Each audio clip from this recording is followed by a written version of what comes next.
আচ্ছা তোমার হাতে এটা কি ফল? কেওড়া ফুল। কেওড়া জল যে বলে ওইটা। কেওড়া জল আর এই ফুলটাতে কি হয়? এই যে ফুলটা পিছনে গাছটা দেখছেন এটাকে বলে মানে সুন্দরবনের লোকাল ভাষায় এটাকে বলে ছইলা গাছ।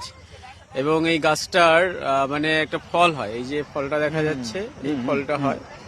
এবং এই ফলটা যখন মানে ফুল থাকে তখন ফুলটা মানে খুব সুন্দর গোলাপি কালার, সাদা, নিচের দিকে সাদা থাকে, উপরে গোলাপি কালারের হয়।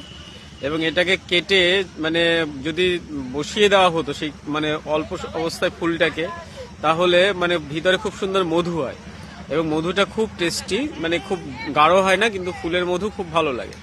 এবং এই যে ফলটা, এই ফলটা কিন্তু আমি বিভিন্ন অঞ্চলে দেখেছি যারা এটাকে মানে দিয়ে একটা গোলাপ মানে আমরা যেটাকে কেওড়া জল বলি সেই কেওড়া জল কিন্তু তৈরি করে। এবং এটা সুন্দরবন অঞ্চলের এটাকে যেটাকে বলা হয় মানে এই অঞ্চলে বা এই দক্ষিণ অঞ্চলে এটাকে ছইলা গাছ বা কেওড়া গাছ এইরকম হিসাবে কিন্তু এই গাছটাকে বলা হয়ে থাকে।